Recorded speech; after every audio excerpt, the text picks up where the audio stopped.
皆さん、こんばんは、のぶです。本コーナーはアニメジャックキャラ友崎くんに関して感想や考察をしていくことで、ジャックキャラ友崎くんと原作者薬ゆうき先生のファンを増やしたいという投稿主の思いから始まったものです。今回の動画ではすでに放送済みの原作部分を補足しながら、今後の展開のネタバレをせずに語っていきます。アニメのみをお楽しみいただいている皆様もぜひこの動画を最後までご覧になっていただき、アニメをより楽しむ一助になれば幸いです。さて、今回は先日放送されたアニメジャックキャラ友崎くん第9話、仲間を揃えて最初の街に戻ると新しいイベントが起きたりするが、かなり重要な回であることにお気づきでしょうかという話です。アニメ勢でも十分できる解釈だと思うので、それを語っていきます。この回で重要なのは、ひなみあおい、つまりノーネームの否定が起こっていることなんです。さあ、第9話で今後伏線になるんだろうなという部分は想定できると思いますが、その正しい解釈の仕方を私の独断と偏見で述べていきます。では行きます。注目すべきは次の2点です。1、菊池さんの友崎くんに対する違和感。2、水沢と友崎くんの関係性。さて、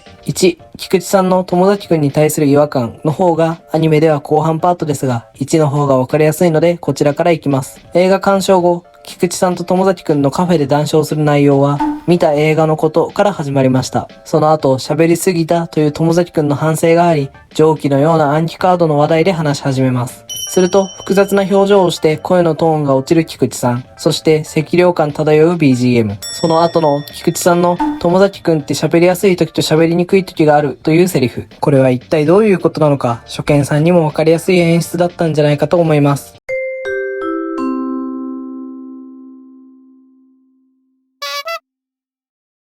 暗記した内容で話すとあんな表情をして、あんな BGM が流れるのだから、どう考えても喋りにくいのは暗記カードの話題で話している時ですよね。実は原作3巻だとここまであからさまにではないんです。むしろ菊池さんの描写は少なく避けているようにも感じます。つまり原作中だとこの後のひなみの経験不足、スキル不足ねに納得させられてしまいそうなミスリード的な描写になっているんです。しかしアニメではかなりわかりやすく表現されていたと思います。アニメ勢はひなみの経験不足ねというセリフや、それに対する友崎くんのさらなる経験と特訓だよなというセリフに、いやいや違うわ、気づけよ友崎となったんじゃないかと思います。一種のアニメオリジナルですね。これだけわかりやすい描写にしたのはなぜなのか。それが2、水沢と友崎くんの関係性に注目すると共通のテーマが見えてきて分かってきます。友崎くんの家で髪を水沢にセットしてもらうシーンに注目しましょう。ここでセットを後で見直したいという理由で友崎くんはスマホの撮影を始めます。これと、アタハミのコントローラーや第7話のミミミの演説から、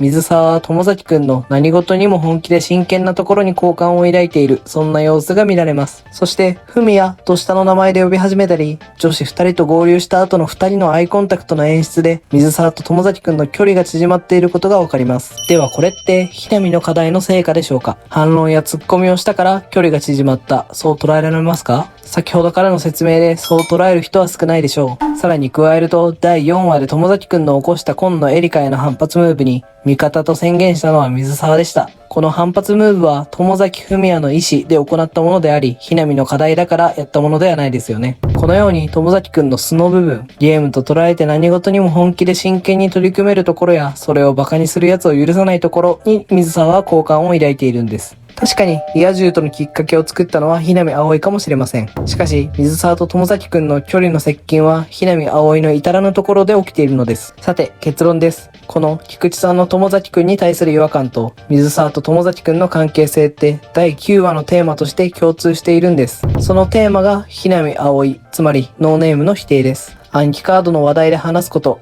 や反論などで対等な関係を作ることがひなみの正義だったわけです。しかし1の場合は暗記カードの話題で悪い方向に行きかけ、2では少しの影響はあるかもしれませんが、そこではない友崎くんの素の部分で水沢との距離を縮めているんです。その表現のために水沢のワックスシーンを原作2巻の内容と合わせた薬ゆうき先生のアニオリ脚本にしたり、菊池さんの違和感シーンをアニオリの BGM や描写で分かりやすくしたんだと思います。真相は分かりませんが、アニメ勢にひなみあおい、つまりノーネームの否定を感じて欲しかったのではないかと考えています。さて、今回の動画いかがだったでしょうか？菊池さんとの会話シーンをこういった描写で分かりやすくしたのは意外でしたが、かなり食いつけるテーマになったんじゃないかと思います。また、薬先生のアリオリ脚本も最高でした。しかし、フミヤと呼んだ瞬間は原作だと別な時なので、こちらもぜひ読んでほしいですね。水沢がイケメンでいいやつすぎます。こういった感じで今後もジャッキャラともざきくんに関してとことん邪推しまくる投稿していきたいと思いますので、ぜひチャンネル登録、皆さんのコメントもお待ちしております。ではまた次回の動画やラジオでお会いしましょう。さようなら。